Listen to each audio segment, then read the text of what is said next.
In the world of wrestling, it's easy to think that with tomorrow being the Elimination Chamber of 2025, that this will be a triple shot. What I think will happen, what I want to happen, and my wild card pick for the Elimination Chamber pay per view.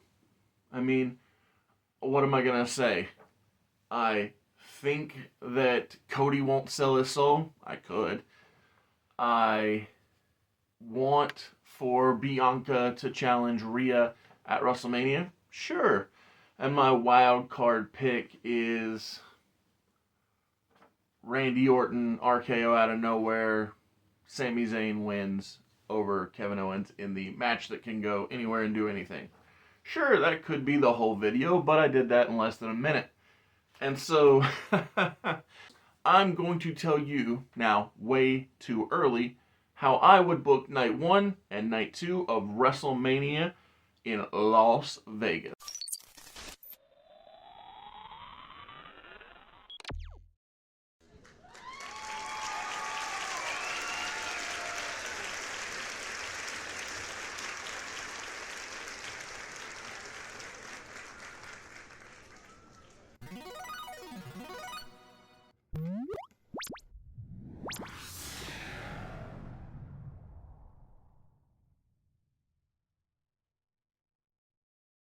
My planning actually goes before WrestleMania Night 1, and that is to the SmackDown before.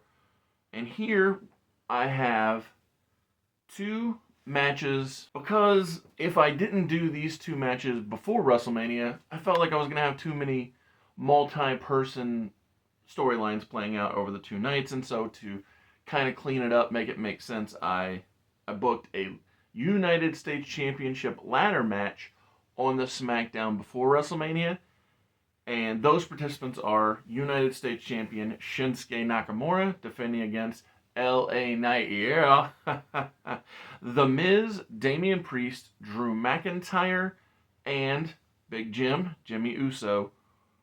And because this is a ladder match, they have a lot of powerful, damaging, hurtful stuff going on.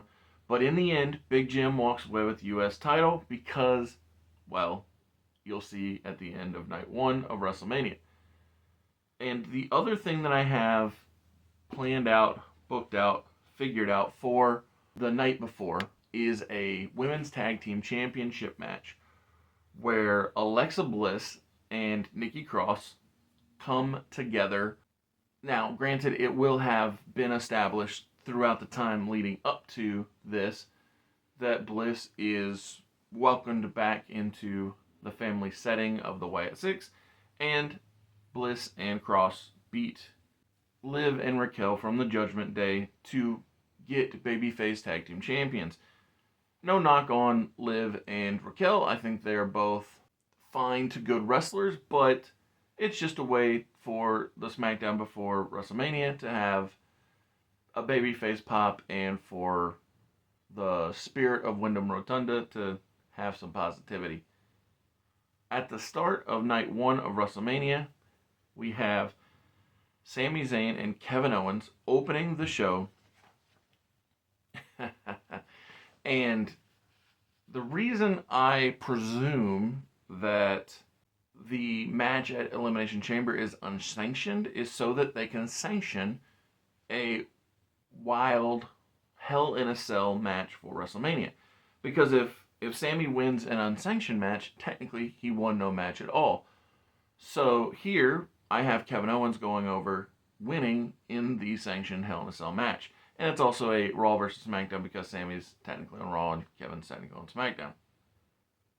So after that wild match between Kevin and Sami, Drew, who had participated in the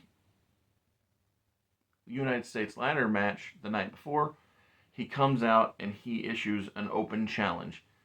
And I do this for a couple of reasons. One, Drew is good at talking and he's good at being angry.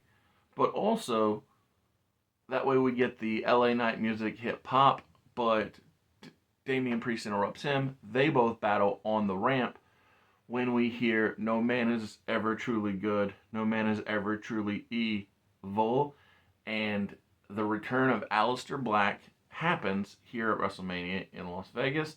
He comes down, hits a black mass, 1, 2, 3. Aleister Black both has returned, is on SmackDown, and wins at WrestleMania.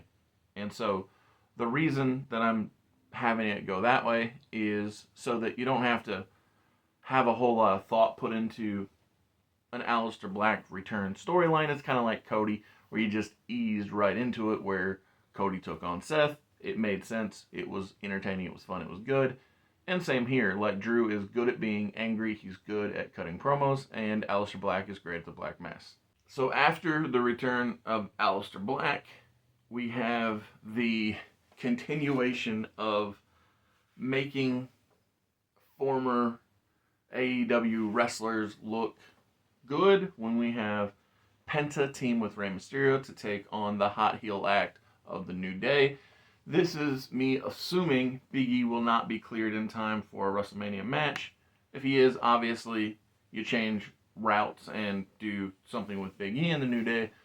But even then, it's kind of challenging because I'm not sure what you would do, so I'm just going to assume that he's not going to be ready.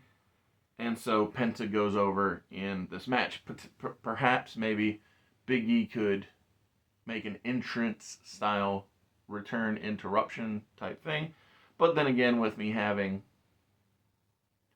Priest and LA Knight go at it on the stage, maybe you don't do a Big E assumed or presumed return.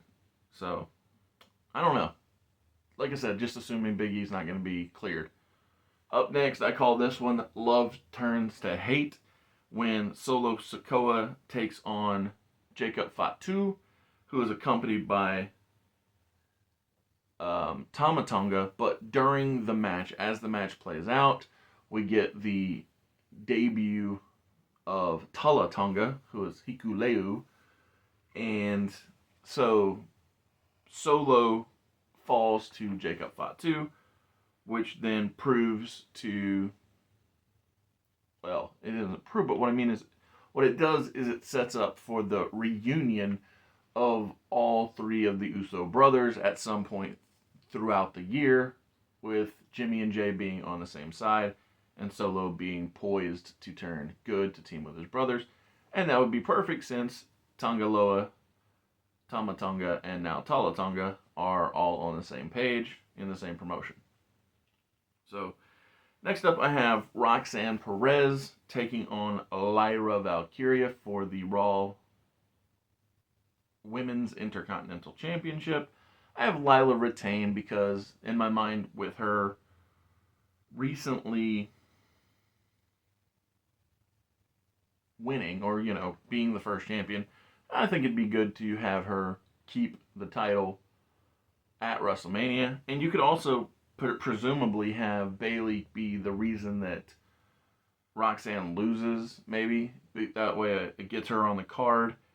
And what it does is it's a way to set up where Bayley stands.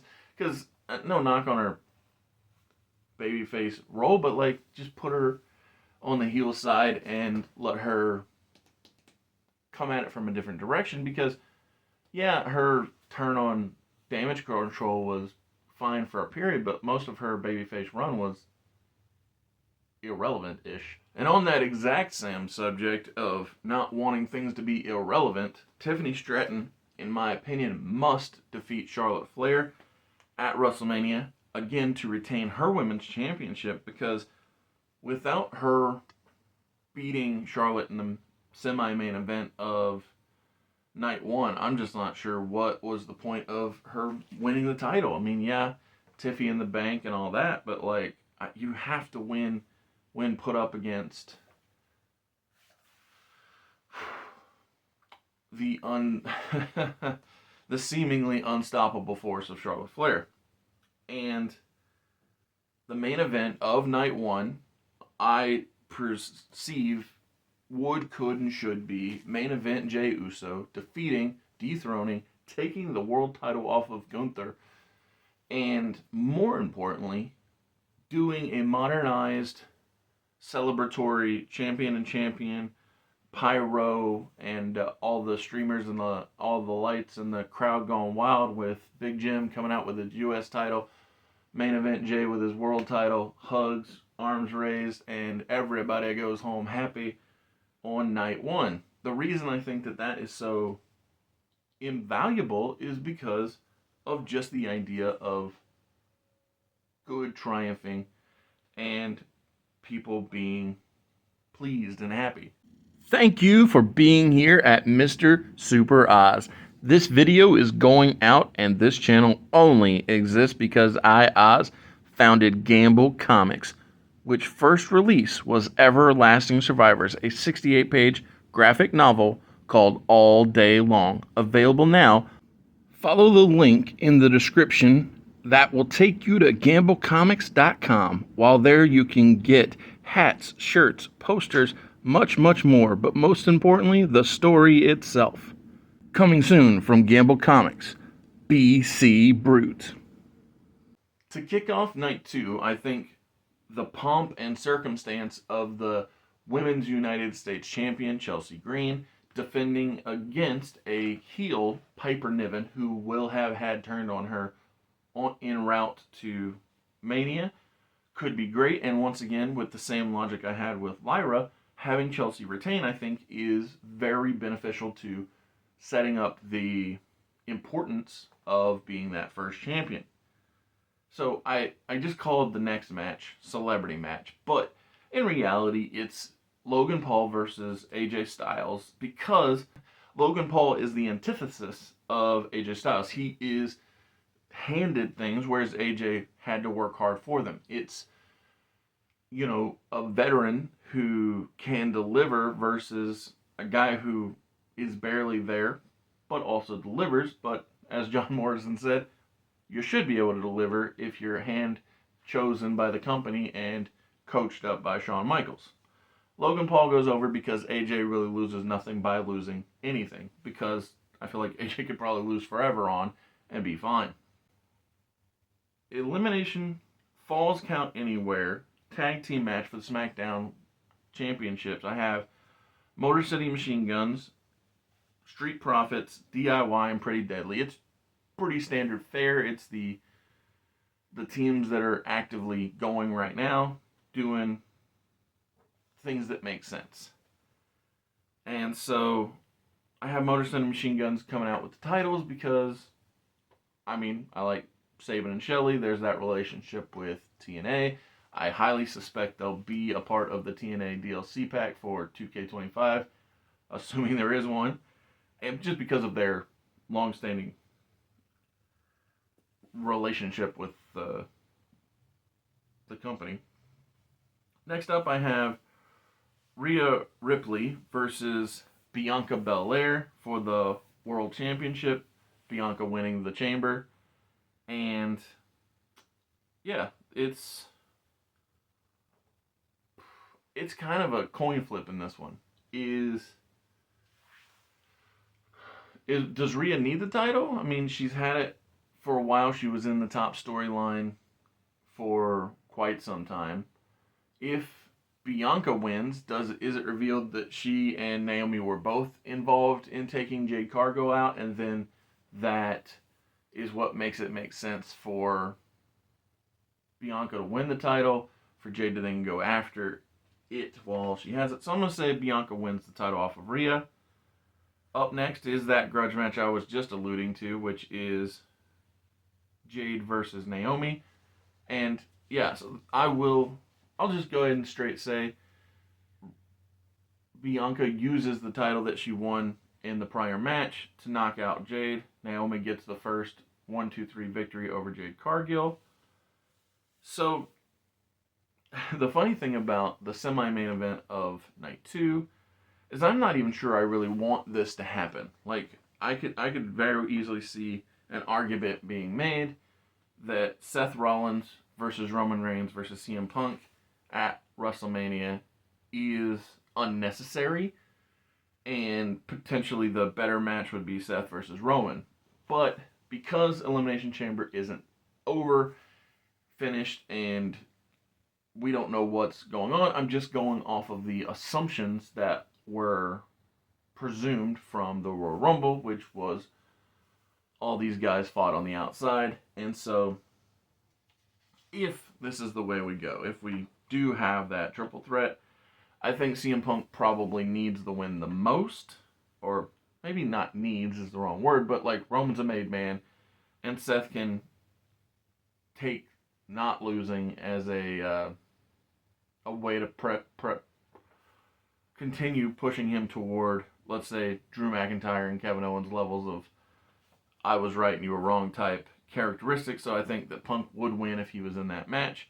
Although, like I said, I think I could totally see a world where Punk wins the Chamber and then John Cena inserts himself into the world title match main event while still not winning a match. But it's not the way that I booked it, just for the sake of argument, because when I made this plan, it was before The Rock booked himself to get Cody Rhodes' soul at Elimination Chamber.